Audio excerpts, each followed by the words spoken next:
Assalamualaikum warahmatullahi wabarakatuh.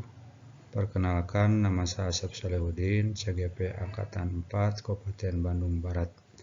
Pada kesempatan ini saya akan menyampaikan aksi nyata visi guru penggerak. Visi terwujudnya siswa yang memiliki profil pelajar Pancasila sehingga berkembang sesuai dengan potensi yang dimilikinya. Latar belakang. Pendidikan adalah menuntun segala kodrat yang ada pada anak untuk memperoleh keselamatan dan kebahagiaan yang setinggi-tingginya sebagai manusia dan anggota masyarakat. Anak tumbuh dan hidup sesuai kodratnya dan pendidik hanya dapat menuntun tumbuh kodratnya. Prinsip IA dan ajaran filosofi Ki Hajar Dewantara tentang merdeka belajar percaya bahwa setiap murid memiliki potensi yang sangat besar pada dirinya. Oleh karena itulah, tugas guru untuk memfasilitasi murid untuk menunjukkan potensi yang terbaiknya.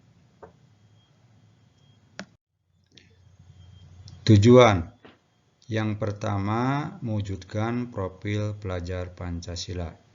Dan yang kedua, murid menjadi mandiri, aktif, dan tumbuhnya rasa gotong royong dalam pembelajaran. Dan yang ketiga, murid dapat mengembangkan potensi yang dimilikinya. Deskripsi aksi nyata. Aksi nyata yang saya lakukan yaitu menciptakan suasana pembelajaran yang menyenangkan, sesuai dengan harapan dan keinginan murid, sehingga akan terwujud siswa yang memiliki profil pelajar Pancasila, sehingga berkembang sesuai dengan potensi yang dimilikinya. Pada pembelajaran kali ini, saya akan menerapkan pendekatan IA dengan tahapan perubahan bagja dalam diskusi kelompok. Langkah yang pertama adalah buat pertanyaan. Pertanyaan yang saya lakukan adalah bagaimana strategi yang dapat dilakukan untuk meningkatkan hasil pembelajaran dengan memanfaatkan potensi masing-masing siswa dalam menyelesaikan tugas kelompok. Pembelajaran yang saya lakukan adalah memahami sebuah rantai pada materi sila kedua Pancasila di kelas 4. Langkah pertama dengan membagi kelas menjadi beberapa kelompok dan setiap kelompok dipimpin oleh seorang murid yang memiliki kelebihan kompetensi. Kemudian, ketua kelompok memberikan tugas yang harus dikerjakan oleh setiap anggota kelompoknya sesuai dengan urutan tugas. Selanjutnya, hasil pekerjaan individu digabungkan menjadi satu dan menghasilkan bentuk laporan pekerjaan kelompok. Langkah yang kedua adalah ambil pelajaran. Pelajaran yang dapat saya ambil dari mengembangkan potensi murid melalui belajar kelompok adalah saya menjadi termotivasi untuk lebih kreatif lagi dalam menyusun skenario pembelajaran, sehingga potensi yang dimiliki murid dapat berkembang. Pembelajaran menjadi menyenangkan bagi murid saya, sehingga mereka menjadi kreatif, mandiri, dan bergotong royong dalam menyelesaikan tugas. Langkah yang ketiga adalah gali mimpi. Mimpi saya terhadap murid-murid saya adalah setiap murid dapat mengerjakan tugas yang diberikan dengan rasa percaya diri dan tidak ada rasa takut, salah, atau tidak baik. Memahami pentingnya rasa percaya terhadap potensi yang dimiliki teman dan tumbuhnya sifat gotong royong di dalam kelompok. Sedangkan langkah yang selanjutnya adalah jabarkan rencana.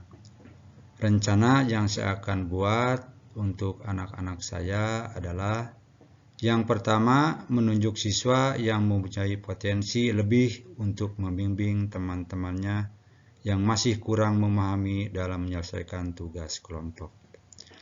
Yang kedua, mendorong siswa yang berpotensi untuk dapat mengembangkan dan mengaktualisasikan kemampuannya dalam pembelajaran.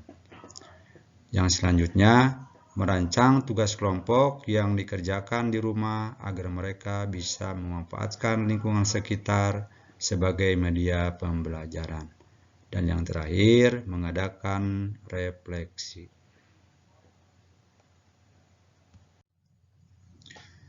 Langkah yang terakhir atau yang paling bungsu adalah langkah yang saya tempuh dalam melaksanakan visi adalah yang pertama, mendorong tutor sebaya, dan yang kedua, merancang tugas kelompok, dan yang ketiga, mengamati apa yang terjadi dalam pembelajaran sehingga dapat mencari solusi perbaikan dalam kegiatan selanjutnya. Kemudian, yang terlibat dalam mewujudkan visi adalah yang pertama, murid dan guru.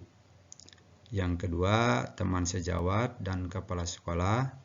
Dan yang terakhir adalah orang tua. Realisasi aksi nyata yang saya lakukan pada pembelajaran di kelas adalah yang pertama, setiap kelompok melaporkan hasil pekerjaan kelompoknya yang diwakili oleh seorang ketua kelompok. Dan yang kedua, guru bersama kelompok yang lain memberikan reward dengan cara tepuk tangan setelah setiap kelompok selesai melaporkan hasil diskusinya.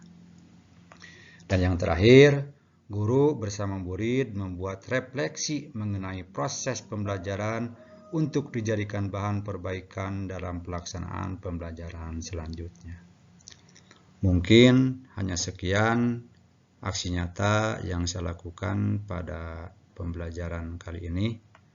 Mudah-mudahan ada guna dan manfaatnya. Terima kasih, mohon maaf atas segala kekurangannya. Wassalamualaikum warahmatullahi wabarakatuh.